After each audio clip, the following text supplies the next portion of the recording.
gara-gara Pangeran Hormuz ini. Bahlil katanya Pangeran Hormuz yang mampu menyelamatkan. Jadi kita bersyukur bahwa Menteri SDM kita ini bukan karena dia ketua umum saya, tapi dia memang punya kemampuan untuk melakukan lobby dan perintah Presiden Prabowo itu cepat dia terjemahkan.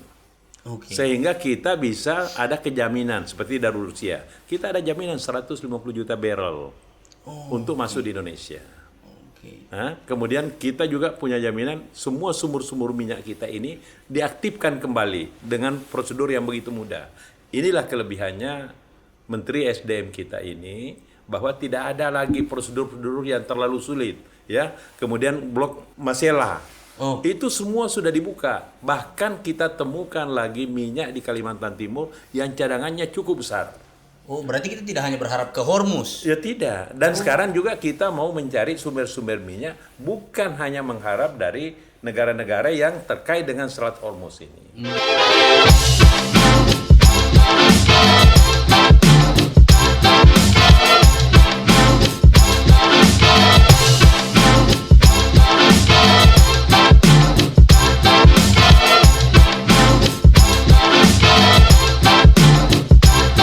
Assalamualaikum warahmatullahi wabarakatuh. Selamat datang di Saraba Channel.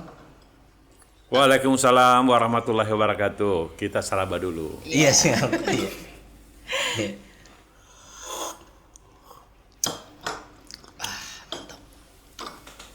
Barasa juga. Wah. Nah, sarabannya enak ya? Enak, Pak. Nah, hari ini kita kembali podcast lagi, Vini. Biasa kalau kemarin kan kita undang akademisi. Nah, hari ini kita kembali kepada ruhnya Saraba, mengundang politisi. Jadi seperti biasa, kau kan bertugas co-host ini, bertugas memperkenalkan narasumber kita. Siapa narasumber kita pada malam hari ini, Vini? Nah, narasumber kita malam hari ini adalah tokoh Sulawesi Tengah. Pernah jadi pengusaha. Pernah susah tapi tidak pernah menyusahkan. Mantap. Beliau juga punya rekor tidak terkalahkan di Pileg Sulawesi Tengah. Siapa beliau? Beliau adalah Bapak Haji Muhyiddin Muhammad Said. Tepuk tangan. Terima kasih. Apa kabar Bapak? Baik-baik. Alhamdulillah. Alhamdulillah. Tegang sehat ya? selalu. Santai. Jangan tegang. Iya. Jadi sekarang kesibukan apa Pak? Bukan akrab ya. Oh tidak, anak buah di mana gitu. Iya. Tapi kayaknya Bapak lebih sibuk daripada kita ya. Iya lah, kalau itu tes kota. Oh iya. Kalau kesibukannya sangat luar biasa. Ya. Akhir-akhir ini Bapak, Pak? Karena saya akhir-akhir ini di samping sebagai anggota DPR RI, ketua pemenangan di DPP, juga menjabat ketua PLT Partai Golkar Sulawesi Selatan. Jadi tugasnya luar biasa. Tugas saya kesana kemari, Pak. Bagaimana mempersatukan Partai Golkar Sulawesi Selatan sehingga kemerosotan Partai Golkar tahun 2024 pemilu yang lalu bisa kembali pulih dan bisa kompak kembali. Itu tugas utama saya. Dipersilahkan untuk memilih pengurus terbaik sehingga Golkar bisa kompak, bisa bersatu di Sulawesi Selatan. Karena salah satu daerah yang paling dianggap lumbung Golkar itu adalah Sulawesi Selatan di kawasan timur Indonesia. Ya, jumlah kursi yang diperebutkan 24, terbesar di antara semua kabupaten provinsi yang ada di Indonesia Timur. 24 anggota DPR RI-nya, Pak. 24 anggota DPR RI-nya. Di Sulsel, begitu cuma 7. Tapi sebelum kita bicara soal Golkar, ada baiknya kita bicara soal Komisi 11. Nah, kemarin kita lihat Bapak di live di Komisi 11 rapat dengan Gubernur BI. Saya lihat kalau saya tahunya Panji Manusia Milenium karena dulu artis sinetron. Pak Primus itu sampai marah-marah minta Gubernur BI mundur lah karena rupiah melemah. Nah, kalau menurut Bapak itu bagaimana? Rupiah melemah kalau kita kan? Memang kalau kita melihat bahwa rupiah itu memang melemah. Karena apa? Ini bukan hanya kondisi di dalam negeri, tapi kondisi geopolitik yang terjadi. Pengaruh paling besar itu adalah Selat Hormuz, di mana suplai minyak sangat terkendala, sehingga harga minyak tidak bisa terkendali, bahkan sampai lebih $100 per barrel. Yang jadi masalah buat kita itu, asumsi minyak kita atau pricing harga minyak kita itu, ICP kita, itu hanya $70 per barrel. Sedangkan kalau dia naik, $1 saja naik dari asumsi, itu mempengaruhi APBN kita 6,8 triliun rupiah. Berarti kalau naik $1 itu akibatnya 6,8 triliun. Rata-ratanya ya. Rata-ratanya. Rata-ratanya setiap tahun. Kalau dia bertahan, kita hitung nanti rata-ratanya, tidak mutlak mungkin 100. Bisa saja lebih dari 70 atau 80. Nah, tapi kalau mau dihitung secara rupiah, bahwa setiap kenaikan $1 dari $70 per barrel, itu mempengaruhi 6,7 triliun sampai 6,48 triliun per $1. $1. Luar biasa. Tapi kita bersyukur.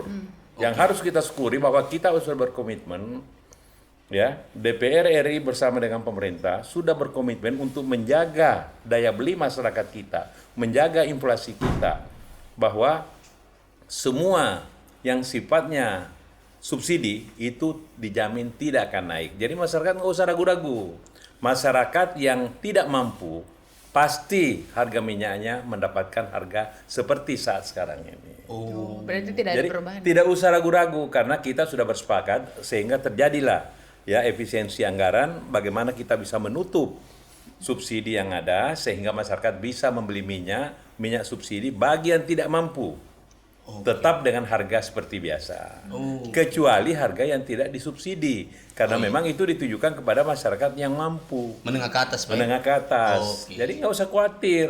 Kalau menengah ke bawah, menengah ke bawah haknya dia dalam rangka pemerataan hasil-hasil pembangunan kita. Berarti menengah ke bawah masih ada masih subsidinya, masih aman. Subsidi tetap dia. Kita akan jaga harga minyak yang subsidi ini sampai Desember tidak akan naik.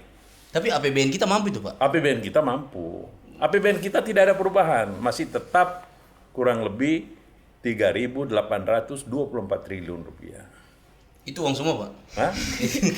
Iya, siapa tahu. Iya, namanya pasir sebagian. Dan itu sudah diketuk, tidak ada perubahan. Defisit kita tetap berada di kisaran 2,68% dari GDP kita. Berarti kalau kayak kita ekonomi ke bawah ini tidak usah waspada. Tidak usah khawatir.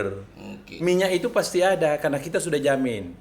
Ya, Menteri SDM bersama dengan Presiden sudah menginstruksikan bahwa minyak subsidi jangan dinaikkan untuk menjaga daya beli masyarakat, menjaga inflasi sehingga kita bisa hidup tenang. Berarti naik pun dolar kita tak usah khawatir. Kan lagi naik dolar itu. Tetap kita waspada. Bagaimanapun juga dolar itu sangat besar pengaruhnya bagi kita. Apa pengaruhnya, Pak? Karena kita orang itu kan pegang dolar. Jadi kita tahunya rupiah saja. Bahkan kalau pengaruhnya itu karena semua impor itu harus dibayar dengan dolar. Minyak dibayar dengan dolar. Kita memakai minyak kurang lebih 1,5 juta barrel per hari. Sedangkan kita punya produksi minyak hanya 605 barrel tiap hari. Jadi kita mengimpor itu kurang lebih 900 barrel tiap hari. Dan itu pakai dolar bayarnya. Bayarnya pakai dolar. Kemudian semua impor barang dari luar negeri itu bayarnya pakai dolar. Sehingga tugas Bank Indonesia itu menjaga nilai tukar, menjaga neraca pembayaran, itu tugas Bank Indonesia. Sehingga selalu menjaga berapa berapa cadangan devisa kita. Cadangan devisa kita sampai dengan hari ini itu ada 154 ya. 154 miliar US dollar. Itu mampu membayar ya mengamankan impor kurang lebih 5,8 bulan. Jadi masih aman lah, tidak usah khawatir. Berarti aman aja lah, Tundrung juga aman. Kalau punya dolar jual aja. Supaya dapat rupiah banyak. Tapi ini 17.000 berarti masih aman, Pak. 20.000 pun masih aman atau akan naik atau bukan aman. Artinya tetap kita hati-hati.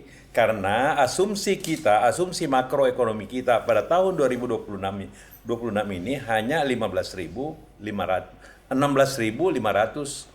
rupiah per 1 US dollar. Iya, sekarang sudah 17.000. Nah, sekarang nanti asumsi kita ke depan kemarin yang dibacakan oleh Presiden Prabowo itu asumsi nilai tukar kita itu berada di kisaran 16.800 sampai 17.500. Berarti tidak akan sampai 18 atau 20.000, Pak. Tergantung pasar perang. Tetapi kita harus hati-hati. Oleh karena itu tidak usah panik, tidak usah terjadi panik untuk membeli dolar. Tapi tetap waspada. Yang penting sekarang ini bagaimana yang namanya SSK itu, Komite Stabilitas Sistem Keuangan, supaya tetap kompak. Di mana anggotanya itu Menteri Keuangan, OJK, Menteri Keuangan, Bank Indonesia, OJK, dan LPS. Ini harus kompak, ini harus bersatu, jangan sampai berbeda pandangan. Karena inilah yang mengendalikan sistem keuangan kita. Menjaga nilai tukar rupiah sehingga tetap stabil. Kalau dia bagaimana Bank Indonesia kapan dan di mana waktunya dia harus intervensi. Kemarin Bapak sempat tanya juga itu ke Gubernur BI, apa ini kiat-kiatnya atau strategi kan kita? Saya tanya itu. Saya cuma tidak dengar jawabannya BI. Apa dijawab BI pada saat itu, Pak? Apa dijawab Gubernur BI pas? Pertama dia naikkan suku bunga, kita naikkan. Oh, itu salah satu strateginya, Pak? Iya, salah satu BI punya tugas itu. Berarti masih aman lah, tapi tetap harus waspada. Karena kan asumsinya kan bisa sampai 17.000 tapi belum ada perhitungan sampai 18.000 sampai 20.000 dolar. Belum ada. Asumsi tahun 2027 itu berada di kisaran 16.800 sampai dengan 17.500. Oh, masih aman. Ini yang harus dijaga. Nanti finalnya itu nanti bulan Agustus. Setelah Presiden menyampaikan nota keuangan, kemudian kita bahas finalisasi bulan September. Untuk tahun depan. Kalau tahun sekarang ini, itu asumsi nilai tukar kita itu berada di kisaran 16.500. Rata-ratanya dalam satu tahun. Oke. Paham dah? Tidak. Lanjut. Nah, Bapak, kemarin juga ada sempat dalam pidato Presiden ya, itu di paripurna. Itu Pak Presiden sempat bilang bahwa ekonomi kita sedang naik 5%. Iya, 5, sekian persen, Pak. Ya, memang betul. Iya. Tapi itu kira-kira ekonomi siapa, Pak? Karena naik dengan turun tidak merasa di sini nih, Pak. Jadi begini, setiap 1 triwulan itu BPS membuat survei, melakukan perhitungan. Jadi dalam Q1 itu, dalam triwulan pertama, itu ekonomi kita masih mampu tumbuh 5,61%. Itu artinya masih dalam keadaan normal. Bahkan kita terbaik di Asia Tenggara ini. Di Asia Tenggara, Pak? Tapi kita dibilang susah juga ekonomi. Tapi menurut data naik ekonomi. Bagaimana itu, Pak? Jadi gini, ekonomi itu naik apabila pertama, ekspor kita bagus. Kita surplus ekspornya. Kita sekian bulan ini surplus terus. Berarti ekspor kita lebih besar daripada impor. Nah, kemudian investasi masih masuk, di Indonesia. Kemudian yang paling menguntungkan itu pada Q1 itu banyaknya kegiatan-kegiatan yang sifatnya seperti Lebaran, Natal. Ini ekonomi bergerak di bawah. Daya beli naik. Ini daya beli naik karena ada pergerakan ekonomi. Coba lihat saja itu macet di mana-mana. Itu kan pergerakan ekonomi. Itulah yang membuat pada saat Q1 itu ekonomi kita tumbuh menjadi 5,61%, tertinggi di Asia Tenggara. Karena banyak event. Makin banyak kegiatan di bawah ini, belum lagi di samping itu MBG, itu di desa itu hidup. Itu juga di desa hidup. Uang beredar di desa itu cukup banyak. MBG itu kan cukup banyak beredar di desa. Iya, betul. Itu semua yang mendorong perekonomian kita. Jadi kita tetap optimis memang bahwa di dalam pelaksanaan MBG ini adalah oknum-oknum yang tidak bertanggung jawab, kadangkala menyalahgunakan. Ini yang harus kita jaga, dan saya minta kepada seluruh lapisan masyarakat, kalau ada yang tidak bagus, expose, viralkan sehingga pemerintah bisa mengambil kebijakan untuk menutup. Tapi itu boleh, Pak, kita viralkan. Itu boleh. Kalau dia memang tidak sesuai dengan ketentuan, silakan. Kita semua ini menjadi pengawas. Karena tujuannya sangat baik sekali untuk meningkatkan gizi masyarakat kita dan juga bagaimana rakyat di pedesaan itu tetap hidup ekonominya. Iya, karena orang kan beli di situ juga. Orang beli di situ juga. Ya. Sayur dibeli di situ. Dia punya telur beli di situ, ayam beli di situ, beras beli di situ. Tapi yang paling penting, negara kita ini sekarang ini kita surplus pangan yang terbaik. Bahkan kita mau mengekspor pangan beras kita ke Malaysia. Bahkan kalau saya nggak salah akhir-akhir ini juga Australia minta. Beras kita sampai sana. Kita sekarang ini pertama kali surplus beras lebih dari 5 juta ton yang ada sekarang di gudang-gudang Bulog. Jangan-jangan karena lagi banyak gerakan sehat yang tidak makan nasi, jadi dikias saja ke luar negeri nasinya. Kan nasi merah juga, orang banyak sudah gantinya. Jadi kasih saja orang luar negeri makan nasi, kita tidak usah. Bisa jadi begitu ini. Iya, betul. Lanjut Vini, kau makan kan telur rebus ya. Iya. Coba kau kalau mengerti ekonomi, coba tanya lagi Bapak. Saya kan sudah 2 kali, jadi kau punya tugas lah. Nah Pak, kiranya bagaimana strategi pemerintah dan DPR untuk memperbaiki atau mempertahankan ekonomi kita pada tahun 2027 nanti, Pak.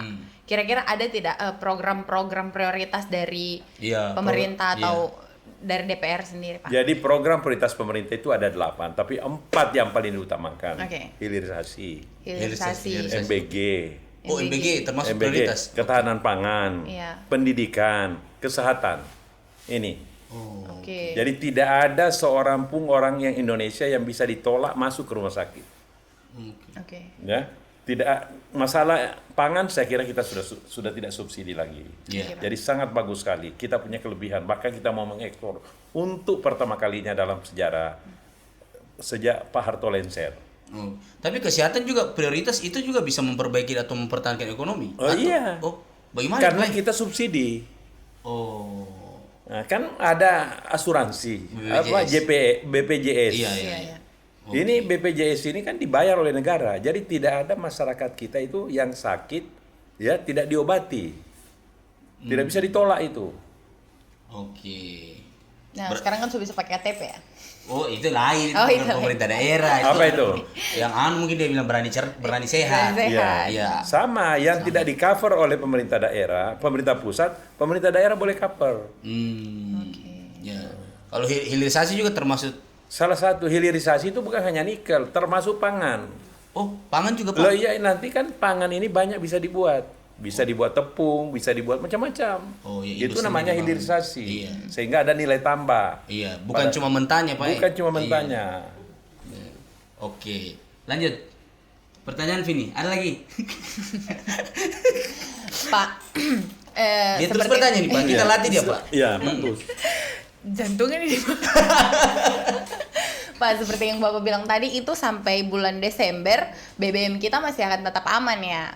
Nah, tapi kebanyakan sekarang ini orang sudah panik buying, Pak, karena kan beberapa Pertamina itu sudah macet. Itu kan hanya panik buying. Kita sudah beritahu bahwa tidak usah khawatir.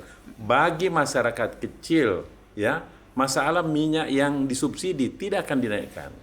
Jadi tidak usah berlumba-lumba, pasti ada minyaknya. Karena kita punya cadangan sekarang 19 hari sampai 20 hari. Cuma orang Pak, apa kan biasa pemerintah tengah malam kasih info. Saya kira tidak ada lagi yang begitu. Tidak lagi. Karena sekarang pemerintah sangat transparan, membuka semua informasi yang terkait dengan apapun kebutuhan masyarakat itu sendiri. Karena lalu kan tiap tengah malam ada lagi berita naik bensin. Kalau sekarang tidak ada. Bapak bisa jamin itu, Pak? Bisa jamin. Saya yang subsidi saya tahu karena kami bersepakat. Kebetulan saya di Badan Anggaran, jadi saya tahu bahwa uang untuk subsidi minyak dan gas sampai dengan akhir bulan itu udah disiapkan. Tapi betul itu, Pak. Orang-orang bilang gara-gara Pangeran Hormuz ini, Bahlil katanya Pangeran Hormuz yang mampu menyelamatkan. Jadi kita bersyukur bahwa Menteri SDM kita ini bukan karena dia ketua umum saya, tapi dia memang punya kemampuan untuk melakukan lobby dan perintah Presiden Prabowo itu cepat dia terjemahkan. Sehingga kita bisa ada kejaminan seperti dari Rusia. Kita ada jaminan 150 juta barrel untuk masuk di Indonesia. Kemudian kita juga punya jaminan semua sumur-sumur minyak kita ini diaktifkan kembali dengan prosedur yang begitu mudah. Inilah kelebihannya Menteri SDM kita ini, bahwa tidak ada lagi prosedur-prosedur yang terlalu sulit, ya. Kemudian blok Masela. Itu semua sudah dibuka. Bahkan kita temukan lagi minyak di Kalimantan Timur yang cadangannya cukup besar. Berarti kita tidak hanya berharap ke Hormuz. Ya tidak. Dan sekarang juga kita mau mencari sumber-sumber minyak, bukan hanya mengharap dari negara-negara yang terkait dengan Selat Hormuz ini. Biar kalau ada terjadi perang di negara lain tidak berpengaruh pada tidak terlalu berpengaruh dengan kita. Jadi kita harus mencari sumber-sumber minyak di luar wilayah itu. Arab Saudi, kemudian Qatar, kemudian Iran. Kita bisa mencari di negara-negara seperti Afrika itu banyak minyak. Amerika juga ada minyak. Kita minta. Berarti kita juga ada minyak sendiri, Pak? Kita punya minyak itu 605.000 barrel tiap hari kita produksi. Itu mentah atau sudah? Mentah. Nanti kan bisa diproduksi di Indonesia. Kita sudah punya refinery di Balikpapan. Sudah ada, Pak? Sudah ada. Ini keberhasilan Menteri SDM yang selama ini terjadi suatu situasi yang memang dibuat sistem sehingga kita itu selalu berharap impor. Karena ini ada mafia di sini ini. Wow. Nah, ini kehebatannya Menteri SDM kita mampu menerobos semua ini. Sehingga lahirlah itu refinery di Balikpapan itu. Itu yang 10 tahun lalu tidak bisa berjalan. Karena Pak? Ya karena itu tadi orang kan kalau pengusaha-pengusahanya itu kan maunya ekspor untung, impor juga untung. Oke. Oh berarti sebelumnya sudah pernah ada Pak? Belum, baru direncanakan. Ada tapi tidak jalan Pak. Tidak jalan. Sudah direncanakan tidak jalan. Nanti zamannya Menteri SDM Pak Bahlil ya yang juga Ketua Umum Golkar baru selesai. Karena kan orang kalau asumsi orang di luar Bahlil cuma tahu bajilat pemerintah, bajilat presiden. Bahlil suatu kelebihan dia. Minyak bisa bertambah lebih dari 10 tahun ya. Asumsi ICP asumsi produksi minyak kita baru tercapai tahun 2026 605.000 barrel per hari. Sebelumnya nggak pernah terjadi. Kemudian pendapatan negara bukan pajak melebihi target. Lebih dari target yang dikasih. Lebih dari targetnya, lebih dari 200 triliun rupiah. Prestasi juga ini Pak ya. Jadi dia ini orangnya karena dia tahu, dia mantan pengusaha, dia tahu bagaimana bekerja dengan bagus, ya, tidak punya kepentingan yang luar biasa, ya, untuk pribadinya. Jadi dia bisa tahu, sehingga dia dipercaya oleh Presiden untuk mengelola semua yang terkait dengan sumber daya alam ini. Berarti kinerjanya bagus. Karena dia dua presiden berbeda juga dia tetap menteri begitu ya. Waktu Jokowi dia menteri, waktu Prabowo juga dia menteri. Berarti dipercaya. Bukan hanya tahu Battende. Betul. Masa modal Battende jadi menteri. Itu dia orangnya kecil tapi langkahnya besar. Rupanya lebih pintar dia. Iya, pintar dia. Berarti penting juga Bahlil ada di pemerintahan, Pak. Oh, sangat penting. Buktinya sekarang ini Pak Bahlil dengan peraturan pemerintah baru ini, kekuasaan untuk mengeksekusi semua ekspor impor dan izin tambang itu ada di tangan Bahlil. Yang sampaikan kemarin oleh Presiden itu. Hanya satu pintu melalui Kementerian SDM. Luar biasa kan? Saking dipercayanya. Gitu. Karena dia bekerja betul untuk negara. Kelebihannya Bahlil ini, Pak Bahlil ini, kalau Menteri SDM, dia pernah mengalami sulitnya hidup ini. Jadi dia tidak mau begitu. Masa depan rakyatnya, rakyat kita semua ini, dia pernah rasakan. Dia pernah jadi supir angkot, dia pernah jadi karnet angkot, dia pernah jadi pengusaha yang sulit. Jadi semua dia pernah lalui. Oleh karena itu dia paham. Sehingga dalam pengambilan keputusan, dia selalu lebih cepat mengambil kesimpulan. Itu enaknya kalau orang sudah pernah merasakan susah. Jadi ketika membuat kebijakan, dia pasti berpikir orang susah. Nah, masalah listrik, dia paling cepat mengeksekusi seluruh desa nanti yang diamanatkan oleh Presiden Prabowo. Semua desa itu harus punya listrik. Sekarang sudah berjalan. Jadi tolong sampaikan kepada rakyat yang belum punya listrik, tolong sampaikan kepada kami supaya kami perjuangkan untuk mendapatkan aliran listrik. Begitu Pak bisa? Iya. Wah. Iya kemarin Sumatera mati lampu total itu. Ya itu kan itu ada sesuatu. Tetapi bukan berarti itu akan terus menerus. Itu hanya ada gangguan. Gangguan sedikit saja. Berarti ini bagus melalui podcast ini bisa dikasih tahu kalau ada yang masih belum ada. Kalau ada desa yang belum mendapatkan aliran listrik, tolong disampaikan. Saya bisa jamin, janganlah dia. Nanti kami perjuangkan untuk mendapatkan. Supaya lebih cepat. Karena kalau kami DPR itu kan mendengarkan aspirasi dari rakyat. Baru disampaikan. Apa yang ini yang saya temukan dalam kunjungan kerja saya. Itu tujuannya anggota DPR. Jadi bukan hanya datang di sini cerita-cerita pulang. Jadi harus mendengarkan aspirasi rakyat. Apa yang rakyat butuhkan dalam situasi dan kondisi yang begitu sulit ini. Oke. Di rumah aku tidak ada aliran listrik, Pak. Itu karena dia belum bayar listrik. Itu dia belum bayar listrik, Pak. Di rumahnya dia bilang tidak ada listrik, itu karena belum bayar saja. Tidak ada aliran tapi ada surat, Pak. Iya. Itu kan belum bayar. Saya sudah bilang pasti belum bayar. Tapi kan Pak, Bapak ini kan di Golkar juga. Terus Ketua Umum Golkar kan Bahlil. Menurut Bapak, Bahlil ini layak nggak jadi Ketua Golkar gitu? Karena ada yang bilang, kenapa juga Bahlil jadi Ketua Golkar? Bahlil ini pengalamannya cukup. Oke. Bahlil ini itu hebatnya di Golkar, bukan karena saya orang Golkar. Iya. Dia ketua Golkar satu-satunya orang yang dari timur. Dulu Pak JK jadi ketua Golkar, dia wapres. Dia rakyat biasa, ketua HIPMI bisa jadi menteri, langsung bisa jadi ketua Golkar. Ya toh? Iya. Jadi di Golkar ini siapapun boleh jadi ketua Golkar. Contohnya Bahlil. Iya. Tidak ada owner di Golkar, Pak. Tidak ada owner. Di Golkar itu tidak ada owner. Ownernya kami semua ini, kader-kader partai. Nah, itu salah satu kelebihan di Golkar. Jadi kekuasaan itu, kepentingan itu betul-betul kepentingan partai. Di daerah seperti di Sulawesi Tengah, ya saya kan salah seorang, ya kami ini owner. Kalau di perusahaan, Golkar ini adalah perusahaan yang sudah go public. Siapapun berhak ikut di dalam. Siapapun berhak ikut berkompetisi menjadi ketua. Jadi ketua umum. Apapun latar belakangnya. Apapun latar belakangnya, tidak melihat. Contoh soal Bahlil. Iya. Orang yang biasa, yang tidak diperhitungkan, datang dari Papua, ya, dengan latar belakang yang sangat minim, tetapi karena kemampuan kerjanya yang sangat luar biasa, dia bisa jadi ketua Golkar, dia bisa jadi menteri. Menterinya lagi bukan menteri ecek-ecek, menteri SDM yang menguasai seluruh ini kekayaan negara yang berada di sumber daya alam ini. Dia punya posisi penting di Golkar, penting ketua umum, di pemerintah juga penting, menteri SDM. Jadi menurut saya layak berarti Pak Bahlil jadi ketua Golkar. Yeah. Bukan cuma layak, sudah bagus sekali. Jadi karena dia tahu, dia paham, dia pernah dari kecil jadi bendahara Golkar di Papua, pernah jadi ketua HIPMI, pernah jadi pengurus Golkar, bendahara Golkar di Papua. Terus tiba-tiba jadi ketua umum, jadi menteri, jadi ketua HIPMI. Jadi ketua HIPMI saja itu tidak gampang loh persaingannya. Iya, Bapak juga pernah jadi ketua HIPMI loh. Iya. HIPMI Sulawesi Tengah Bapak juga pernah. Kau juga kan HIPMI kan? Iya. Apa usahamu? Yang diusahakan.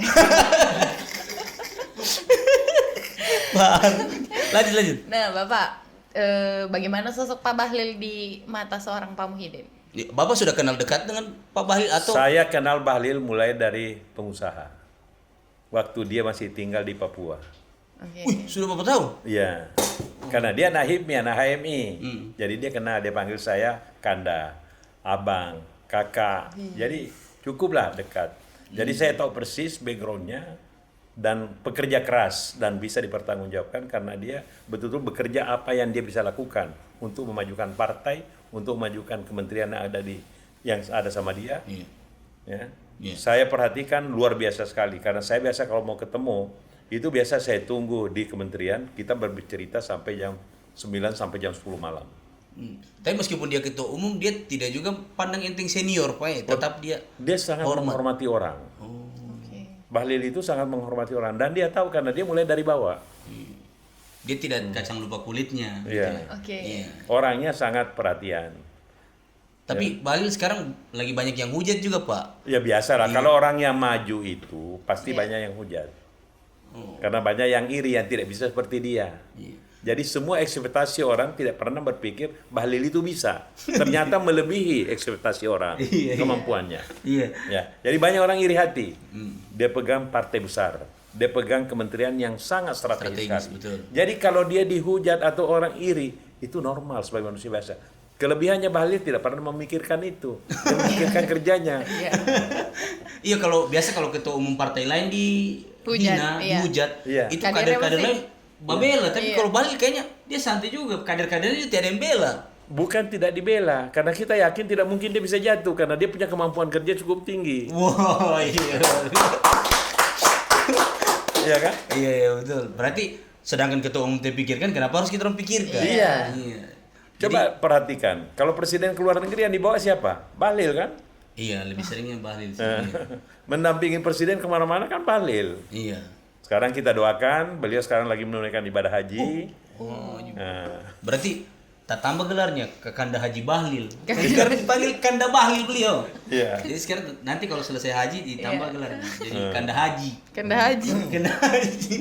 Tapi kita tadi sudah Q&A ya. Iya. Dan banyak yang ini tanya-tanya Bapak di media sosial. Mungkin juga Bapak bisa menjawab. Apa itu? Ada banyak, coba. Nah, ini ada dari Muhammad Anugrah. Terima kasih Pak Muhyiddin yang telah banyak membantu aspirasi Provinsi Sulawesi Tengah di DPR RI. Dia tulis aspirasi. Dimaklumi saja. Ya, salah ketik. Iya. Oh, ini Besar cuma jempol. pernyataan. Iya, ini pernyataan. Oke, Anugrah. Terima kasih. Oke, Anugrah, sama-sama. Lanjut. Ada lagi? Ini. Ada dari Muhammad Rahmat. Oke. Izin Pak, apa betul ada perubahan pada mekanisme pelaksanaan pemilu tahun 2029? Oh ya, jadi gini. Pemilu tahun 2029 itu ada perubahan dengan keputusan Mahkamah Konstitusi. Jadi ada 2 rezim pemilu. Rezim pemilu pusat dan pemilu lokal. Pemilu pusat itu DPR RI, DPD RI dengan Presiden. Ya. Ini bersamaan. Rezim daerah, pemilu lokal, DPRD kabupaten kota, provinsi, dan pemilihan bupati, wali kota, dan gubernur. Oh, itu tidak bersamaan, Pak? Tidak. Jadi nasional dulu atau lokal? Nasional dulu. Oh, di tahun yang sama? Tidak. 2 tahun kira-kira keputusan MK. Oh, berarti nasional dulu, Pilpres dan Pileg DPR RI dan DPD RI, 2 tahun kemudian baru pemilihan lokal. Berarti kan undang-undang 5 tahun sekali pemilu tuh, Pak. Iya. Berarti lewat itu. Oh, tidak bisa. Artinya nanti tergantung undang-undangnya. Apakah yang jelas nanti itu pasti yang namanya bupati, wali kota, gubernur, itu pasti ada PLT. Oh. Oke. PJ. Berarti Ditunjuk. setelah Setelah selesai 5 tahun itu amanat undang-undang. harus Sejak diambil sumpah 5 tahun masa jabatannya harus di PLT. Menunggu Pilkada pilkada berikutnya sesuai dengan undang-undang. Berarti akan ada banyak gubernur dan wali kota pengangguran 2 tahun. Iya. Jadi nanti kompetisinya agak sehat karena tidak ada gubernur incumbent. Bukan incumbent karena dia lepas jabatannya dulu. Iya, biasa kan cuti saja toh, Pak. Biasanya cuti. Iya, ini kan memang betul-betul Ini betul-betul pejabat baru. Iya. Dan nanti mungkin pejabat itu tidak bisa mencalonkan diri karena dia diamanatkan untuk melaksanakan pemilihan lokal. Oh iya. Begitu juga DPRD. Oh, DPR juga PJ, Pak? Nah, DPRD nanti itu kita kan belum, undang-undangnya kan belum. Iya. Tapi tidak mungkin anggota DPR itu diperpanjang karena Itu loh, amanatnya 5 tahun. Iya, Pak. Bagaimana itu? Kayak misalnya di kota 35 anggota DPR. Iya, nanti nganggur semua itu. bisa dilihat dari daftar calon itu mungkin nanti kemungkinan Iya. partai yang diserahkan menentukan siapa yang diperpanjang, siapa yang ditarik. Tetapi ada di dalam koridor yang sudah dicalonkan. Oh, iya.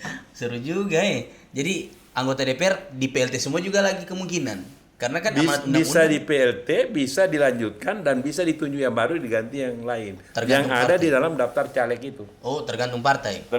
Tergantung undang-undang nanti. Oh, undang-undangnya juga belum ada. Tapi menurut saya mungkin diserahkan kepada partai. Karena itu haknya partai. Iya. Kan yang menunjuk anggota DPR kan partai kan? Iya. Oke, sudah jelas ya Rahmat ya, akan ada perubahan. Ini sudah keputusan MK apa ya? MK. Kan keputusan MK final kan? Keputusan MK itu final dan mengikat. Iya. Jadi tidak bisa lagi diperdebatkan, dijalankan. Nanti undang-undangnya disesuaikan mekanismenya. Karena itu hak pembuat undang-undang. Ya, jadi untuk caleg yang kota atau provinsi jangan dulu bergerak sekarang. Iya. Karena masih lama. Habis bensin di jalan kan susah lagi Pangeran Hormuz kasih masuk minyak kan. lanjut. Ada dari Raikuro. Pak, dari dulu sampai sekarang tetap awet muda terus. Spill skincare-nya dong, Pak. Wah. Skincare kan untuk perempuan ya? Iya. Tapi laki-laki juga punya. Jadi gini, muda dan tua itu kan biasa. Iya, yang penting kita bekerja happy. Kalau orang kritik itu normal, justru tidak normal kalau kita tidak dikritik. Karena kita penyelenggara negara. Oleh karena itu kritik itu bagi masukan untuk kita introspeksi diri, apakah betul yang saya laksanakan atau bagaimana? Jadi Bapak tidak terlalu peduli juga soal kritik karena saya kan seorang pejabat itu wajib dikritik. Kalau dia tidak tahu atau salah kritik, kita jelaskan kalau dia datang. Kalau tidak, nggak usah mikirin. Kalau Bapak kritik dari warung kopi, ya itu urusan dia lah. Biasanya kan orang Bapak kritik cuma di warung kopi. Dia harusnya kritik dirinya sendiri sih, kenapa dia di warung kopi terus. Iya. Aduh, tersinggung saya. berarti tips awet mudanya sebenarnya tidak usah terlalu pikirkan apa. Jangan terlalu banyak dipikirkan, jangan terlalu banyak target. Kerja saja sesuai dengan amanat undang-undang. Iya. Betul? Kalau Bapak amanat undang-undang, kita amanat perusahaan. Tapi saraba dulu dong. Iya betul saraba dulu. Minum saraba dulu Pak, iya. Jadi kerja saja menurut amanat undang-undang ini. Jadi kalau mau muda gitu. Jadi tidak perlu ada skincare sebenarnya.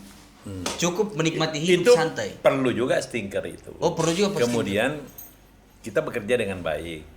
Sehingga tidak jadi beban di dalam otak kita. Oke. Jadi jangan pekerjaan itu jadi beban. Anggaplah itu amanah semua yang harus kita laksanakan. Ada temanku setiap pekerjaan yang menyusahkan dia status Pak. Bikin susah ini bos. Oh jangan. Itu bagaimana Pak? Itu terlalu jauh yang begitu itu. Jadi kalau ada orang mengkritik kita cukup dengar, ya. Kita dengar, kemudian kita sesuaikan. Saya biasa begini. Banyak orang datang, Pak Muhyiddin kok tidak pernah ngomong ini. Loh, bukan tidak pernah ngomong, Anda tidak pernah bertanya. Masa saya harus cari kalian? Kan begitu toh? Iya, Pak. Coba kau tanya apa? Nanti saya jawab. Masa kita harus umumkan di setiap forum kopi. Ini saya kerja loh. Ini saya kerja. Biarlah rakyat, karena DPR itu yang menentukan terpilihannya itu tentu kinerjanya. Iya betul. Tidak mungkin orang pilih kita terus-menerus kalau kinerja kita tidak bagus. Iya. Oleh karena itu kinerjanya itu paling menentukan. Siapa yang menentukan? Rakyat. Iya. Ujungnya ada di rakyat sih. Iya. Jadi kan rakyat yang milih kita. Iya. Jadi tidak perlu terlalu berkor-kor apa yang dikerjakan. Tidak perlu. Tapi kalau ditanya, kita jelaskan ini yang saya bikin, ini yang saya bikin. Tanya aja rakyat. Betul nggak yang saya bikin itu? Jadi gampang sebenarnya itu jadi anggota DPR itu asal melaksanakan sesuai dengan amanatnya. Iya, betul. Undang-undang. Betul. Oke, lanjut Raikuro. Ada lagi? Nah ini. Dari Muhammad Awal. Assalamualaikum Pak, izin bertanya, apakah ada bantuan pendidikan? Dan kalau ada, apakah ada persyaratan untuk dapat bantuannya Pak? Banyak sekali kalau bantuan pendidikan itu. Termasuk di Bapak ada juga? Sama saya besok ke UNTAD untuk menyampaikan KIP. Kartu Indonesia Pintar. Kartu Indonesia Pintar. Ada, saya sudah salurkan ratusan di sana. Iya, itu kan tidak ada orang tahu dan. Kan tidak ada orang tahu, tapi yang tahu mahasiswa itu ada grupnya. Pak Muhyiddin. Jadi saya besok ke UNTAD, ketemu dengan khususnya di Fakultas Ekonomi, ada di Fakultas Ekonomi, ada di Sospol, ada di FKIP. Iya. Ini saya mau tambah lagi, termasuk pertanian, termasuk hukum. Ini saya kasih biasa 50 sampai 75 1 tahun. 50 sampai 75 mahasiswa. Karena saya punya jatah ada 400. Setiap tahunnya itu, Pak? Iya. Itu cuma di UNTAD, Pak? Cuma di UNTAD? Boleh di mana-mana. Kayaknya tidak. Asal di wilayah dapil saya. Di Sulawesi Tengah. Di Poso juga saya kasih Unsimar. Berarti bukan cuma di UNTAD. Apa tadi kau bilang? Di Bapak juga ada. Ini kenapa di saya? Di Muhammadiyah ada, tapi lewat Bank Indonesia. Jadi sumbernya ini kan banyak. Ada dari Bank Indonesia, ada dari Kementerian Pendidikan Tinggi, ada. Tadi ditanya juga persyaratan untuk dapat bantuan itu, Pak? Persyaratan itu bagi mahasiswa yang tidak mampu, orang tuanya. Satunya, iya. Kalau mampu jangan. Oke. Bagi yang tidak mampu supaya ada pemerataan pendidikan, supaya orang merasakan bahwa negara itu tidak ada adil. Iya. Disitulah letaknya itu yang namanya Kartu Indonesia Pintar. Di situ letaknya keadilan sosial bagi seluruh rakyat. Keadilan sosial. Iya kan? Jadi sengaja ada bantuan begini untuk masyarakat yang tidak mampu bayar. Bagi yang S2 ada namanya LPDP. Itu ada juga di Bapak? Ada, itu lewat Menteri Keuangan. Tapi itu kayaknya susah daftarnya, Pak. Bukan susah daftarnya, lulusnya yang susah karena harus pintar. Kalau daftarnya tidak susah. Oh iya benar. Tapi lulus atau tidak, karena di situ TOEFL harus bagus. Iya, Pak. Harus ada perguruan tinggi yang bisa menerima di sana. Kemudian orang yang diutamakan bagi yang tidak mampu. Iya. Tapi orang kalau mau akses ini bantuan, Pak, harus melalui kampus langsung tanya ada jatahnya pemerintah atau bagaimana, Pak? Yang mana? KIP. Itu ya saya biasa minta di dekan atau rektor. Mana aja? Mereka itu sudah punya catatan, sudah punya daftar. Daftar penerima. Nah, tinggal nanti diverifikasi oleh Direktorat Jenderal Perguruan Tinggi. Layak. Jangan-jangan ada yang double. Kalau sudah double tidak bisa. Umpama dia dapat PIP. apa namanya? PIP? Apa itu? Kartu Berani cerdas. Tidak bisa double. Kayak PIP program Indonesia Pintar juga ada juga. Jadi tidak bisa double. Nah, nanti diverifikasi karena itu online seluruh Indonesia. Iya. Berarti cuma bisa satu bantuan. Bisa satu bantuan, nanti bangkrut negara kalau membiayai satu orang. Karena ada juga yang lulusan LPDP yang akhirnya tidak mau mengabdi ke Indonesia. Itu kan akhirnya salah. Sekarang dirubah sistemnya. Dibuat komitmen dulu. Fakta integritas harus dibuat supaya dia selesai, dia balik mengabdi kepada Republik, karena Republik ini yang membiayai dia. Iya, karena pakai uang negara. Baru kau mau berbakti untuk negara. Kau mau mendaftar susah, bukan susah mendaftar. Bukan. Lulusnya yang susah. Kalau mendaftarnya gampang. Iya sih, karena itu terbuka seluruh Indonesia. Tuh film harus bagus ini. Skripsi saya menangis. lanjut. Oh, ini ada ya nanti. Kalau mau tanya soal bantuan pendidikan ada. Banyak. Tinggal mulai dari SMP, SMA semua ada. Berarti tinggal ke kampus saja cari tahu. Iya, kalau di kampus keep. Kalau di sekolah ada juga. Apa namanya, Pak? PIP ya. Untuk pelajar. Oke. Itu kalau daftarnya juga bagaimana, Pak? Kalau ke PIP? Sekolah? Langsung saja di sekolah. Langsung di sekolah. Jadi tidak ada yang susah karena amanat itu negara bertanggung jawab untuk mencerdaskan kehidupan bangsa, masyarakatnya. Itu tanggung jawab negara. Jadi sehingga anggaran APBN itu 20% diperuntukkan untuk pendidikan. Sebegitu penting. Itu amanat undang-undang, Pak. Amanat undang-undang dasar. Amanat konstitusi itu. Bukan cuma undang-undang, konstitusi. Jadi wajib. Sebelum kita membahas APBN, kita keluarin umpama kita punya APBN 3.842 triliun. Keluarin dulu 20% untuk pendidikan. Baru dibahas yang lain. Katanya pendidikan kesehatan juga, kesehatan sendiri. Pendidikan Tapi pendidikan yang terkait dengan kesehatan masuk di situ juga. Berarti kalau sebelum kita bahas 3.000 triliun ini, kasih keluar dulu 20%. Kasih keluar dulu. Ini penting ini. Itu wajib, karena itu amanat konstitusi. Saking pentingnya pendidikan, Pak. Iya, pendidikan penting. Kayaknya host Sarabayin juga Bapak yang suruh selesai kuliah. Iya betul. Iya itu betul. Iya. Waktu itu saya belum kuliah. Belum selesai kuliah aku. Atau kuliah memang? Kuliah saya. Habis itu saya bikin kegiatan sosial. Bapak bilang, untuk apa juga bikin kegiatan sosial tapi tiada sekolah. Nah, kuliahlah saya. Jadi saya lulus kuliah itu karena Pak Muhyiddin. Iya gitu. Ini termasuk KIP juga tidak? Tidak, bersendiri gila kamu. Di setiap tiada soalnya. Lanjut. Ada lagi pertanyaan? Banyak ini Pak, minta maaf ini. Iya, silakan. Ada dari Alfa Rizky 76.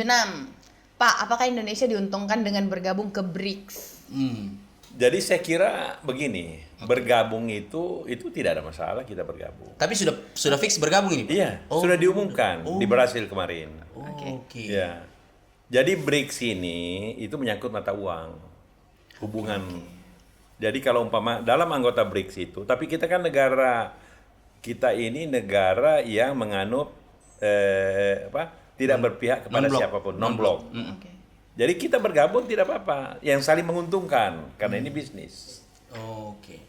Berarti diuntungkan dong Indonesia dengan ini Brasil, Cina, Afrika Selatan, kemudian India kalau nggak India ya? India. Cina. Jadi kita kita bebas memilih siapa saja. Karena kita negara non-blok tadi. Kalau kita rugi baru negara non-blok. Kalau rugi baru negara non-blok. Sekarang kan negara non-blok kita.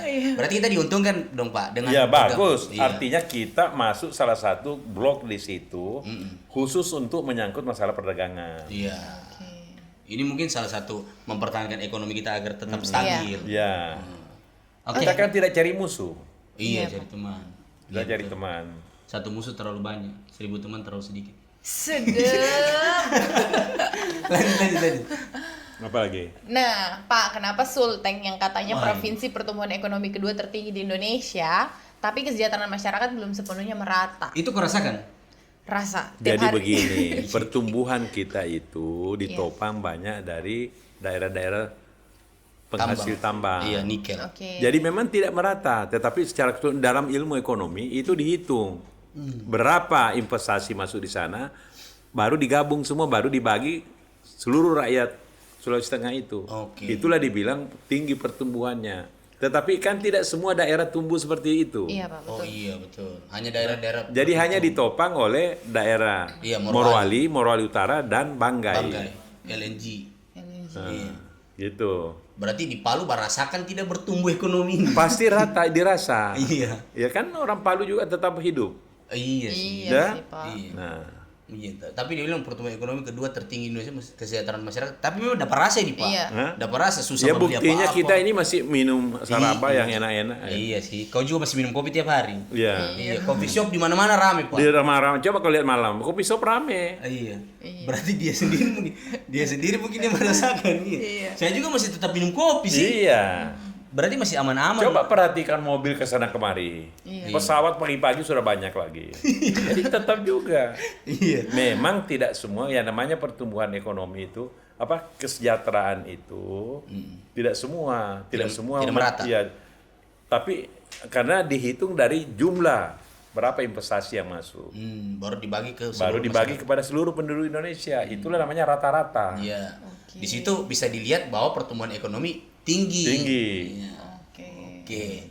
Nah, jadi pemerintah punya tugas nanti bagaimana yang tinggi ini melakukan subsidi kepada yang lemah. Nah, itulah muncul programnya gubernur namanya Berani Sehat, berani cerdas, berani apalagi nanti sekarang berani berdering, berani menyala, berani terang. Iya, berani menyala. Padahal negara juga sudah siapkan. Berani terang itu ada. Yang saya bilang tadi, seluruh desa, ada 10.000 desa itu yang belum mendapatkan aliran listrik. Bahlil selaku Menteri SDM diperintahkan oleh Bapak Presiden untuk menyalakan semua ini sampai akhir masa jabatan 2029. Targetnya seluruh Indonesia semua desa harus menyala. Nah, sekarang sudah jalan. Sekarang oleh karena itu saya kasih tahu, bagi desa-desa yang belum, tolong sampaikan ke kami supaya kami bisa tahu, karena tidak semua kami bisa hafal. Iya, betul. Iya. Jadi masyarakat juga tolong bantu. Masyarakat jangan bermasa bodoh, sampaikan ke kami. Kalau tidak bisa ke kami, ke anggota DPR atau pemerintah daerah. Nanti pemerintah daerah sampaikan ke kami sebagai penyambung lidahnya rakyat Sulawesi Tengah. Wah, keren. Lanjut. Masih ada? Ini. Ada lagi. Iya. Apa honornya?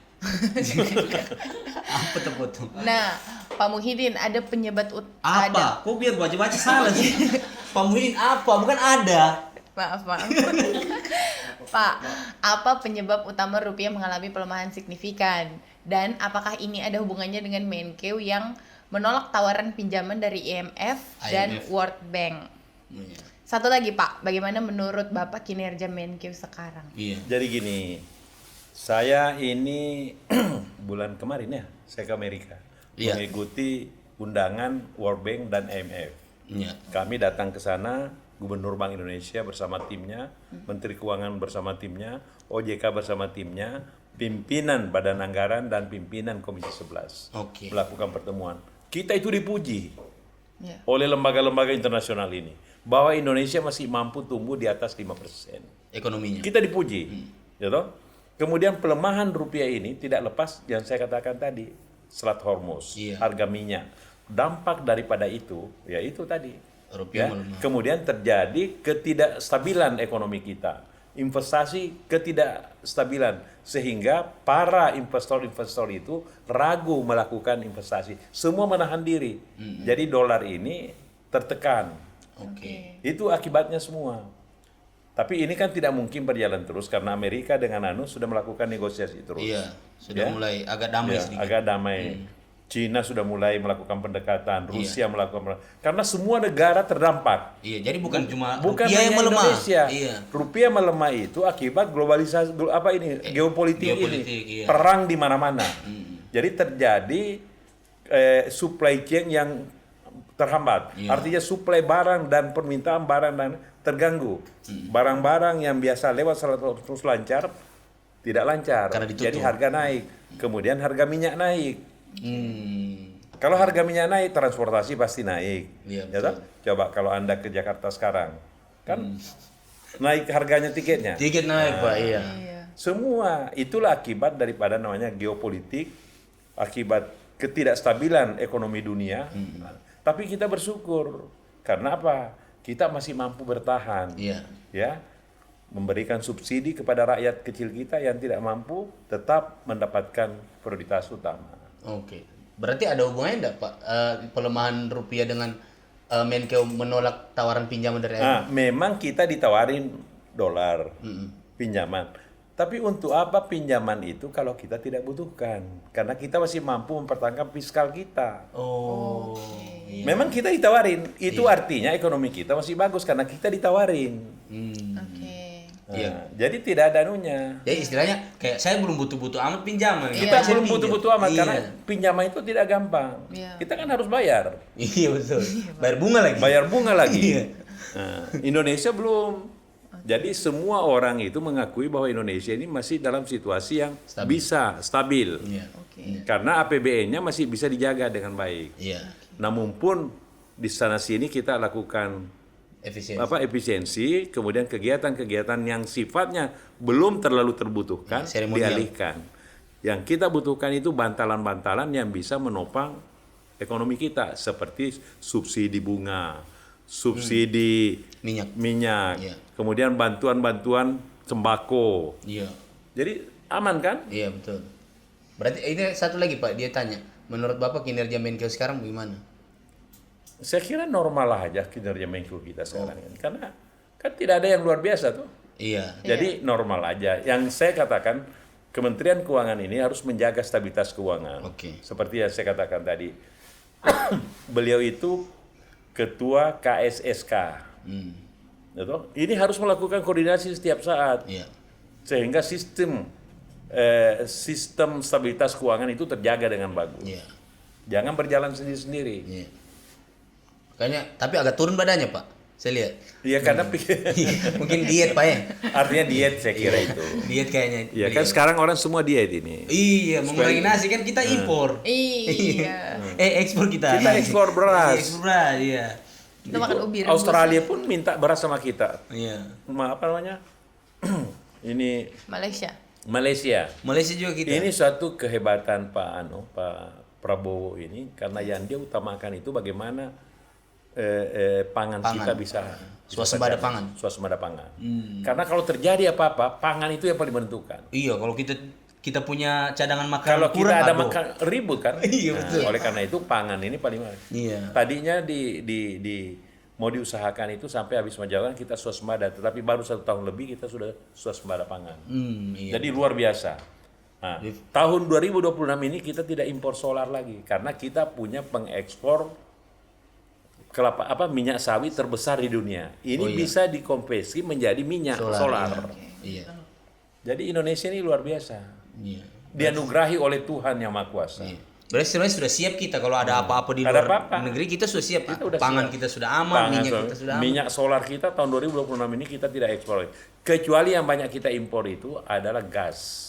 Oh, gas kita karena kita masih membutuhkan 70% gas dari luar.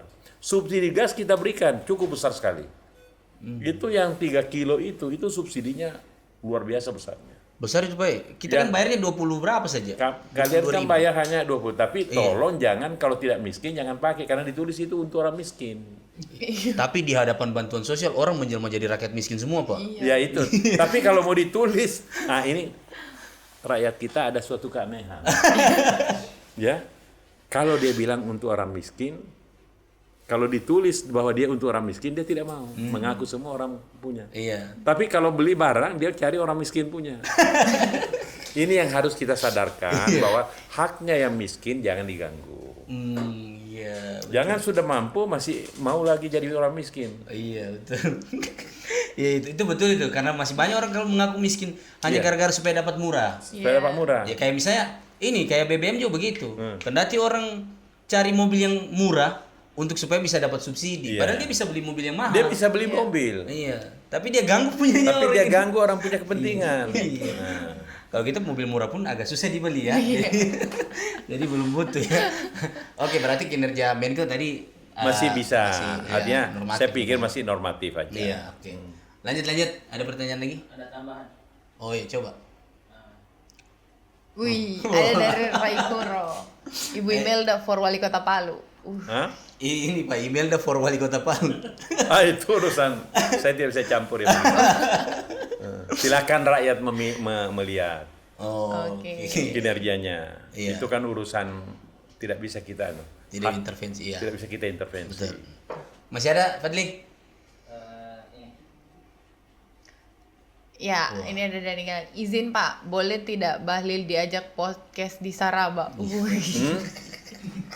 Jadi salah satu menteri yang paling sibuk di Indonesia ini adalah Bahlil. Iya. Karena dia pegang kementerian yang sangat strategis sekali, yang lagi tren di Republik ini, menyangkut minyak, tambang. Iya. Dan dia ketua harian Dewan Energi Nasional, di mana presiden ketuanya. Iya. Jadi betul-betul full. Jadi Pak Bahlil itu luar biasa kesibukannya. Iya. Belum lagi ngurus konsolidasi Golkar. Ngurus konsolidasi Golkar. Iya. Jadi, partai nomor 2 terbesar di Republik. Iya. Itu fakta loh. Iya. Jadi kalau diajak podcast Saraba nanti kalau kalau dia kebetulan datang di sini. Dia kan waktu musda dia datang sini, bermalam di sini lagi. Iya, saya umroh Pak waktu itu, Pak. Iya. Waktu Pak Bahlil datang saya umroh, ada umroh. Dia nginap sini. Iya, nanti insya Allah kalau ada acara besar lagi kan. Iya. Oke, lanjut, ada? Oh, habis. Okay. Nah, Pak, Bapak ini kan lumayan bisa dibilang senior Golkar lah di Sulawesi Tengah. Nah, hari ini Golkar baik provinsi maupun kabupaten kota sedang konsolidasi nih, Pak. Iya. Nah, bagaimana Bapak lihat pergerakan Golkar di Sulawesi Tengah ini? Saya kira kalau menurut saya itu sudah sesuai dengan amanat program Golkar. Melakukan konsolidasi, musdanya sudah selesai. Iya, muscam sekarang ini. Muscam sekarang. Karena kita harapkan bulan Juni itu selesai semua sampai di tingkat kelurahan dan desa. Sekarang kecamatan sudah hampir semua selesai. Iya, hampir semua selesai. Kabupaten kota boleh dikata selesai. Selesai, iya Pak. Termasuk Sulawesi Selatan lagi konsolidasi Pak. Kita di Sulawesi Selatan sementara konsolidasi. Berarti sudah berjalan. Apa tipsnya ini atau pesan untuk orang-orang Golkar yang ada di Sulawesi Tengah ini dari kabupaten, kota? berbuat yang baik, bagaimana melaksanakan konsolidasi, kemudian bersatu untuk memperjuangkan kepentingan Golkar, memberikan informasi kepada rakyat, kemudian banyak turun ke daerah-daerah untuk mengetahui apa masalah yang terjadi di tengah-tengah masyarakat. Sampaikan kepada anggota DPR di fraksi Golkar, sehingga bisa mengikuti, bisa memperjuangkan, sehingga rakyat bisa merasakan kinerja Partai Golkar. Sekaligus mungkin Bapak bisa bagi tips jadi politisi ini kan. Lagi banyak orang mendadak politisi. Hari ini kan banyak mendadak politisi. Melalui warkop seolah-olah ada bacaan politiknya. Kalau menurut Bapak kan sudah senior ini. Sudah sekian puluh tahun di DPR RI. Jadi mungkin bisa bagi tips Pak untuk jadi politisi harus seperti apa sebenarnya. Tipsnya jaga integritas. Itu yang paling penting Pak ya. Jangan selalu berbicara yang tidak sesuai dengan kenyataan. Betul Pak. Yang paling penting seorang politisi itu integritas. Integritasnya Pak harus dijaga. Kemudian berjuang sesuai dengan sesuai dengan amanat undang-undang yang memang menjadi tugas dan tanggung jawab politisi itu. Jangan ikut campur masalah-masalah. Kita kan politisi itu, anggota DPR itu hanya boleh mengkritik pemerintah yang tidak sesuai dengan amanatnya, yang tidak sesuai dengan programnya. Iya betul. Kan banyak juga anggota DPR yang berkritik sembarangan Pak. Ya itu yang tidak bisa.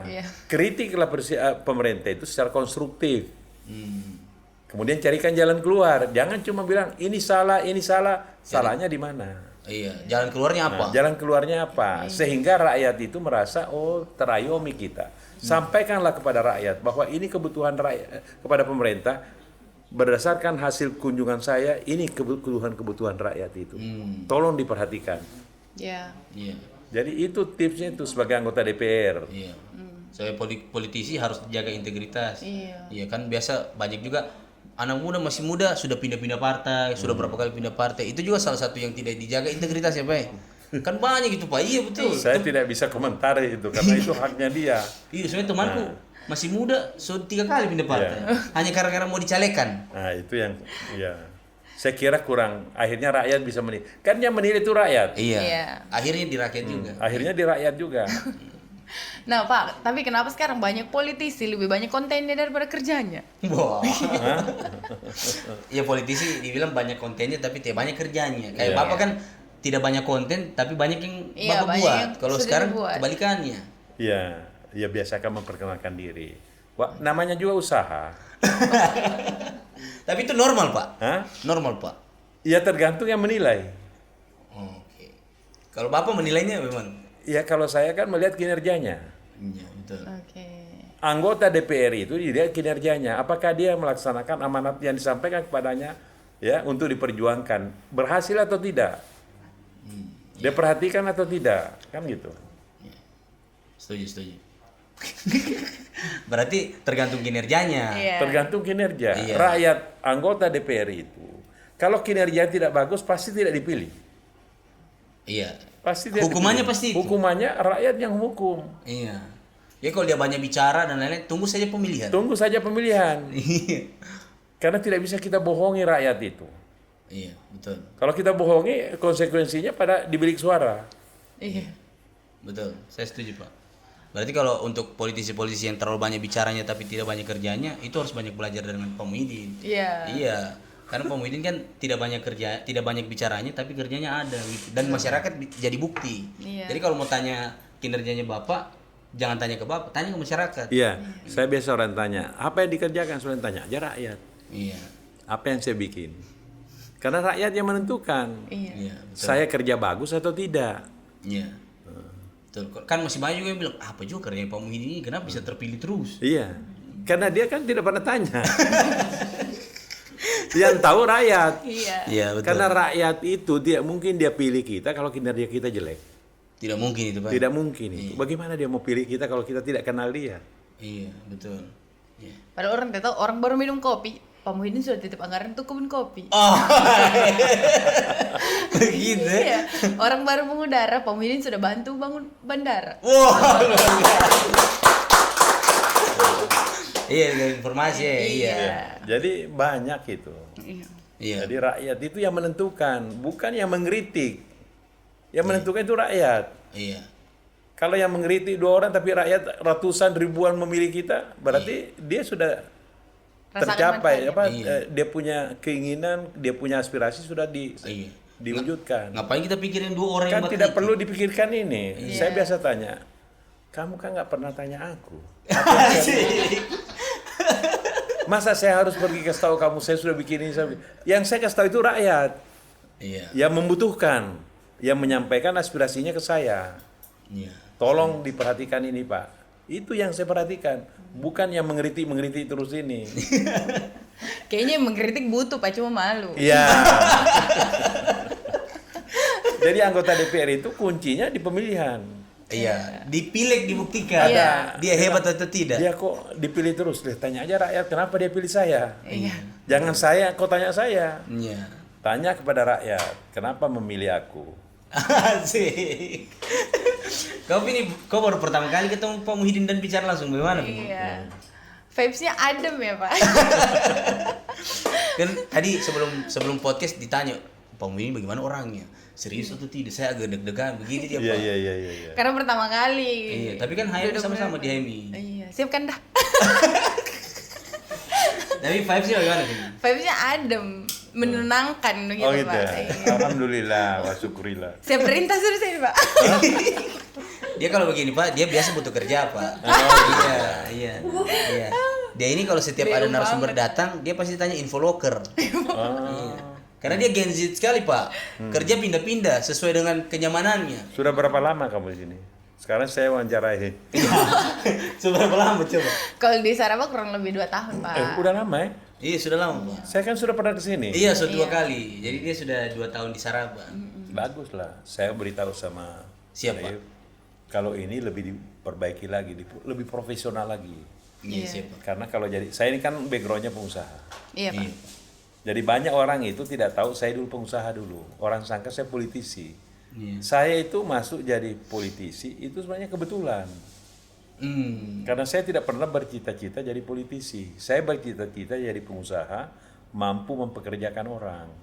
Nah, setelah semua sudah selesai, saya anggap clear, baru saya dicalonkan, baru saya terima.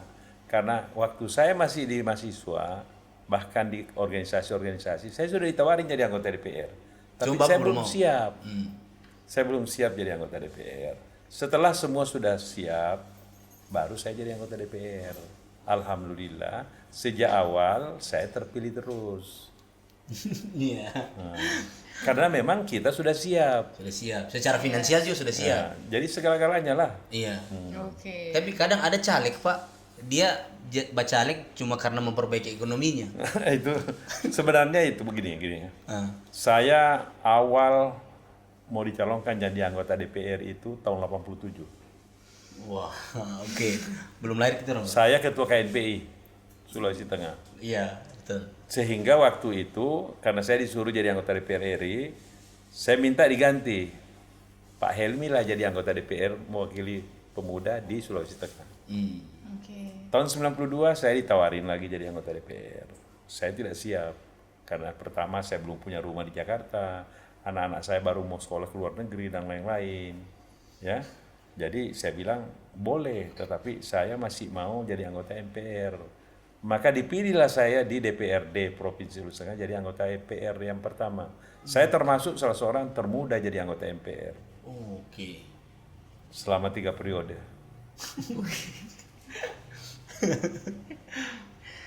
Berarti anak honor di DPR sana sudah pensiun, Bapak masih kerja. Iya loh. Saking lamanya pengalaman. Berarti anak-anak muda yang sekarang mau maju politik itu harus banyak belajar dari Bapak. Jadi kerja saja. Jadi politisi itu sebenarnya bukan tempat pekerjaan. Iya, banyak orang begitu, Pak. Tempat pengabdian untuk bangsa dan negara. Kalau di dalam kehidupan kita mendapatkan sesuatu, alhamdulillah, tapi jangan jadi tujuan utama. Karena kalau jadi tujuan utama nanti agak berat itu. Iya. Orientasinya sudah uang, Orientasinya Pak. Sudah lain. Iya. Jadi ya saya bilang saya itu tidak pernah berpikir begini-begini. Tetapi alhamdulillah karena kompetisi yang begitu ada di DPP Golkar, saya selalu jadi pimpinan. Iya, betul. Sejak awal masuk. Iya. Karena saya sudah punya kemampuan. Jadi saya udah siap betul baru masuk jadi anggota DPR RI. Ada orang yang baru belajar politik sudah mau bacalek. Ya, terus kan ya ada. Kan banyak begitu. Sehingga saya katakan jangan buat calon itu jadi mata pencarian, mata lapangan kerja. Iya. Tempat pengabdian untuk bangsa dan negara. Jadi anggota DPR tempat pengabdian, bukan tempat cari kerja. Keren. Tepuk tangan, luar biasa. Kalau apa yang kamu sampaikan ini Bapak sebelum berakhir kita ini? Apa lagi? Tidak ada Pak, cukup sehat selalu Pak. Amin. Agar tetap awet muda kan? Iya, awet muda tadi tipsnya ada loh. Iya. Tipsnya itu aja, kita nikmati hidup ini.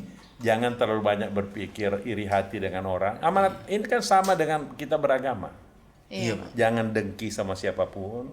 Biarlah orang kritik kita, biar aja. Yang penting jangan dia datang depan kita tunjuk-tunjuk kita. Oh, iya. Ya toh? Tapi kalau dia kritik itu normal. Biasa orang datang sampaikan saya, Pak, Bapak tidak dengar Bapak dikritik-kritik di sini. Itu kan hak dia.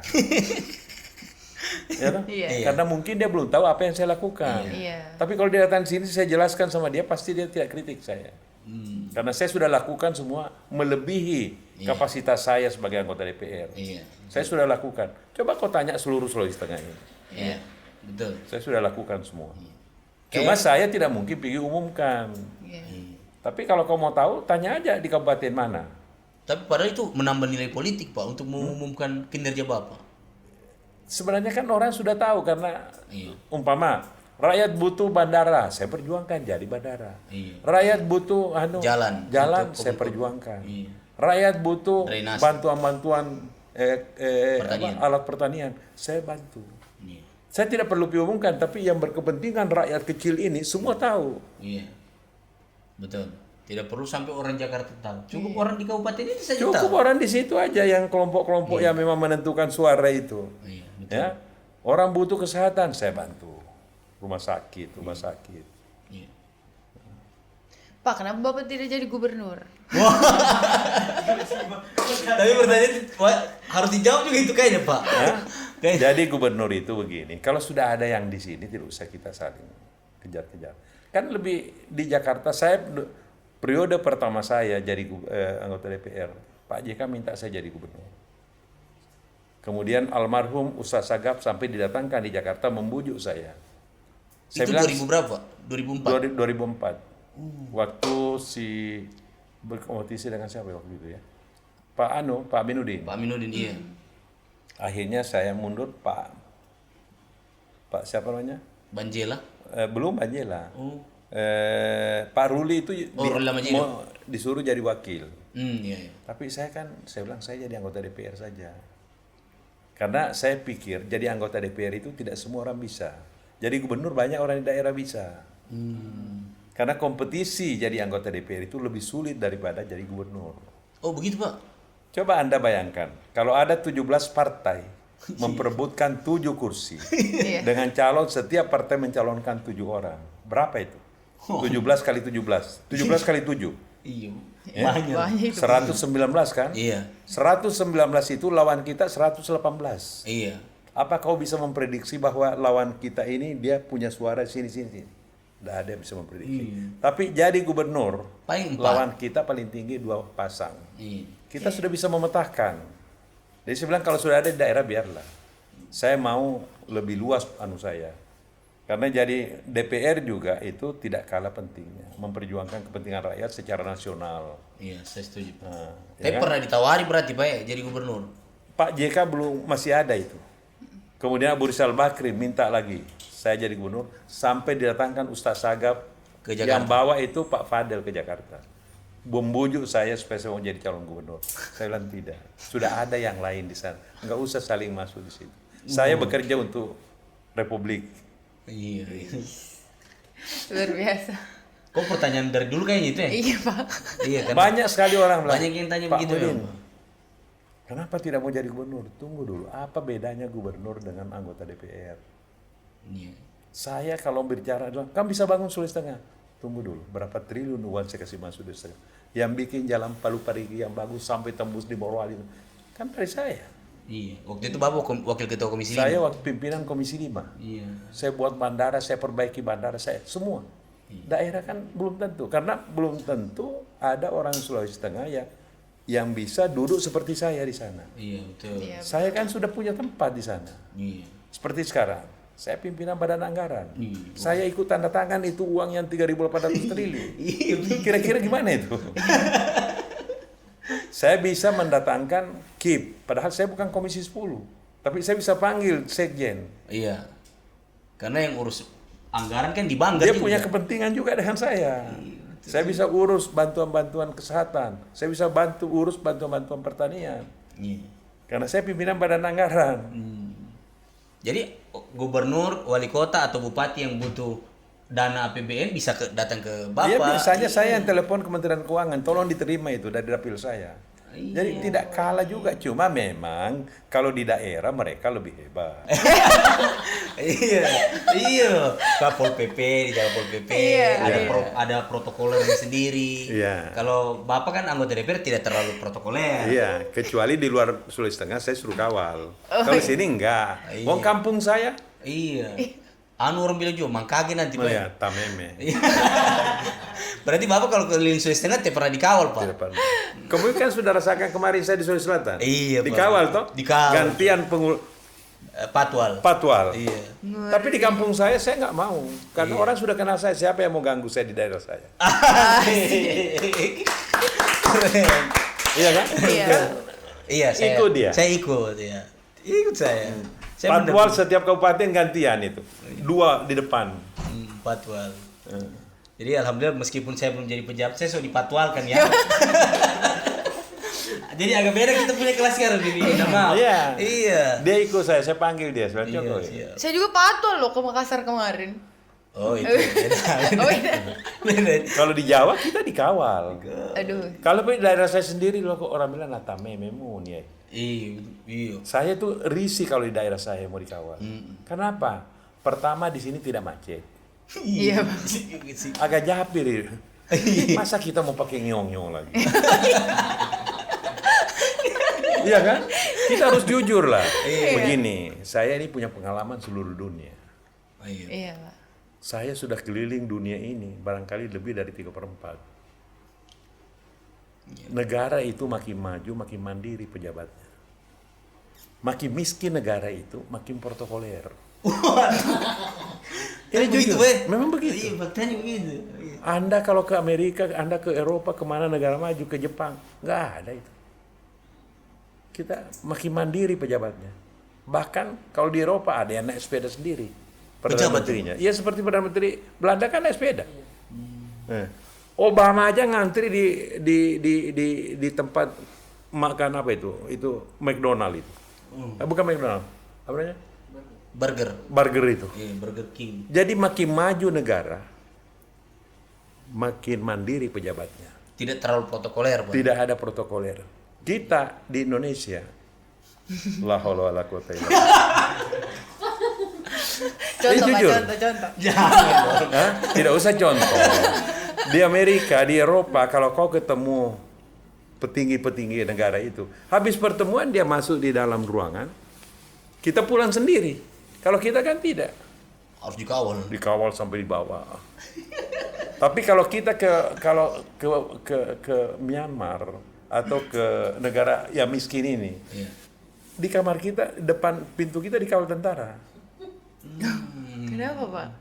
Itulah yang saya bilang tadi. Iya, tadi Bapak bilang kalau semakin miskin negara, semakin miskin negara dilayani kita. Kalau kau di Eropa, saya ikut konferensi internasional, ya, seperti IPU, International Parliamentary Union. Biar minum tidak ada. Kita pergi sendiri, dubes tunggu kita di luar. Terima kasih Pak sudah datang di Saraba. Iya, terima kasih Pak. Terima kasih, sehat-sehat selalu Pak. Terima kasih ya, kasih. Mudah-mudahan kita minum Saraba dulu. Iya, silakan Pak. Mudah-mudahan Bapak selalu sehat. Amin. Terus tetap mengabdi kepada Sulawesi Tengah meskipun jalurnya bukan gubernur, tapi kan menjadi pengawal kita di Jakarta gitu. Jadi kalau kemudian kepala-kepala daerah butuh anggaran bisa langsung menghadap ke wakil ketua Banggar. Jadi enak juga. Jadi tidak usah Pak rebut semua jadi gubernur. Harus ada orang di Jakarta.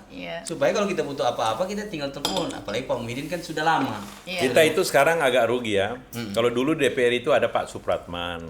Oh iya, sekarang sudah yang jadi pimpinan badan legislasi. Balik, iya. Jadi kita bisa TikTok dengan dia. Sekarang kan tinggal saya sendiri jadi pimpinan. Iya, gitu. Jadi harapannya ke depan ada lagi putra Sulawesi Tengah yang kalau bisa ya. Iya, supaya Bapak tidak sendiri dan supaya saya juga sudah bisa istirahat. Waduh. Kayaknya jangan dulu deh. Iya, karena takutnya pengganti Bapak belum tentu semengabdi Bapak gitu. Jadi kan itu yang dikhawatirkan kalau Bapak hilang juga kan khawatirnya pengabdian itu menjadi kurang. Karena kan tidak semua orang punya orientasi yang sama seperti Bapak bilang tadi. Kalau Bapak kan punya orientasi mengabdi, tidak lagi untuk cari uang. Dikhawatirkan kalau Bapak tidak lagi, orientasinya sudah berbeda. Jadi kita harapkan Bapak tetap ada di Jakarta, tetap mengabdi untuk Sulawesi Tengah dan bantu kepala-kepala daerah untuk dapat uang di Jakarta gitu. Apalagi sekarang ya. Apalagi sekarang iya. Sedih semua kepala daerah. Sedih semua Pak, P3K-nya harus dibayar itu Pak dan harus ada yang sampai September ini sudah habis uangnya. Tapi Pak Muhyiddin punya pengganti yang luar biasa juga. Siapa? Ada 2. Siapa? Ada Ibu Imelda dan Kak Hengki. Wow. So akrab kau juga. Iya, tapi kan sudah ada penerus dan kita yakin sama niatnya mengabdi. Karena kan darah daging. Iya. Jadi kita harapkan Pak Muhyiddin sehat, Ibu Imelda juga sehat, Pak Henry Kusuma Muhyiddin juga sehat. Amin. Kau apa lagi? Ya, kita menunggu kolaborasi selanjutnya, Pak. Kolaborasi. Ini minta kerjasama terus ini Pak. Oh, kerjasama. Iya, siapa tahu kan. Nih, kan Bapak di betul ya, itu prospek. Iya, betul Pak. Marketing. Jadi kesempatan itu jangan disia-siakan. Iya, betul Pak. Bapak beli mobil sama saya. Mobil apa? Ya apa saja Pak. Apa kau jual coba? Aduh, apa ya? Coba kau tawarkan mobil apa kau jual? Kau marketing apa? Marketing mobil Pak. Mobil apa? Semua dealer Pak, kecuali Toyota. Hah? Aduh. Ada Honda. Mobil apa? Coba. Untuk siapa? Untuk kau? Waduh, untuk Saraba kayaknya Pak. Betul kau. Terima kasih. Sampai ketemu di podcast selanjutnya tetap di Saraba Channel. Saraba dulu. Saraba dulu dong. Asik.